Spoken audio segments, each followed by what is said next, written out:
ठेके पर होनी चाहिए सभी सरकारी नौकरियां। सरकारी सिस्टम को बेहतर करने के लिए गवर्नमेंट अफसरों के मन में ये डर पैदा करना जरूरी है कि अच्छा काम न करने पर उनकी नौकरी जा सकती है। हमारे मुल्क की सिविल सर्विसेज में काफी लंबे वक्त से सुधारों की वकालत हो रही है। ये सुधार सभी तरह की सिविल सर्विसेज में होनी चाहिए, सिर्फ सीनियर लेवल की अखिल भारतीय सेवाओं में नहीं।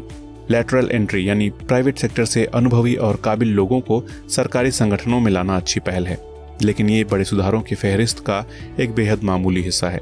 लैटरल एंट्री कोई जादुई छड़ी नहीं जिसे घुमाते ही सारी समस्याएं छूमंतर हो जाएंगी। ठीक वैसे ही जैसे सेना की अग्निपथ योजना उसकी सारी मुश्किलों का हल नहीं है।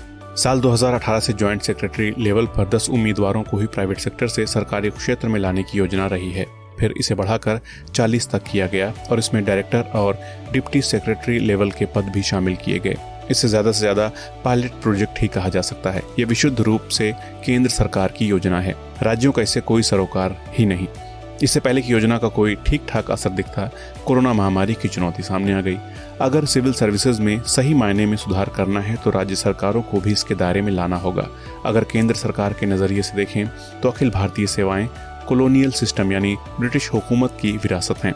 इसमें सिर्फ यूपीएससी एग्जामिनेशन के आधार पर नौकरशाहों का चयन होता है और उनका रिटायरमेंट तक का करियर बन जाता है। एक एग्जाम से किसी की योग्यता कैसे परखी जा सकती है, उसके बारे में ये कैसे कहा जा सकता है कि वो रिटायरमेंट तक पूरी लगन से काम करेगा। इस तरह की चयन व्यवस्था उम्मीदवारों के लिए अच्छी हो सकती है, लेकिन पूरे सिस्टम के लिए नहीं। यूपीएससी के जरिए भर्ती होने वाले सरकारी अफसरों का मूल्यांकन एक गोपनीय रिपोर्ट से होता है। इसे पारदर्शी तो कतई नहीं कहा जा सकता। सिविल सर्विसेज को बेहतर करने का एक ही तरीका है, स्थायी नौकरी वाले भ्रम को तोड़ा जाए। सरकारी अधिकारियों के मन में भी ये डर होना चाहिए कि अच्छा काम न करने पर उनकी नौकरी जा सकती है। इसके लिए जबरन रिटायरमेंट पर जोर देने की जरूरत है। अभी तक सिर्फ भ्रष्टाचार के मामलों में अफसरों को जबरन रिटायर किया जाता है। नौकरी भी परमानेंट नहीं होनी चाहिए। आसान शब्दों में कहें तो सभी सरकारी नौकरियों को संविदात्मक यानी ठेके पर कर देना चाहिए। वैसे तो हर क्षेत्र में लोगों को नौकरी से निकालना मुश्किल होता है, लेकिन हमारे पास कुशल लोगों की संख्या काफी कम है। अगर अच्छा काम न करने वालों को निकालकर प्राइवेट सेक्टर से काबिल लोगों को लाया जाता है तो इससे सरकारी कामकाज बेहतर हो सकता है।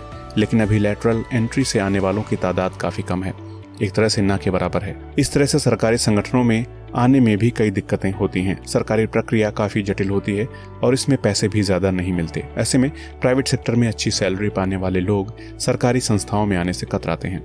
सरकारी सिस्टम में हमेशा तय नहीं होता कि लैटरल एंट्री से आने वालों का इस्तेमाल कैसे करना है। नतीजा ये होता है कि ऐसे कैंडिडेट अपनी काबिलियत का सही उपयोग कर ही नहीं पाते। लैटरल एंट्री वाले अधिकारी संविदा पर होते हैं 3 से 5 साल के लिए।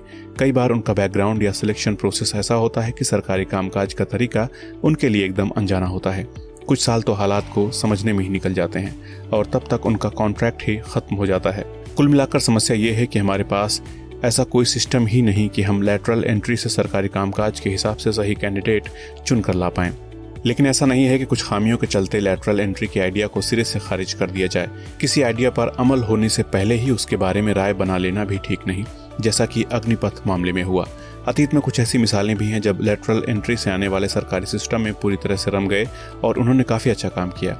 मैं कुछ ऐसे लोगों के बारे में भी जानता हूं जो यूपीएससी प्रक्रिया के जरिए इंडियन इकोनॉमिक सर्विस में आए और पॉलिसी मेकिंग में काफी अहम योगदान दिया।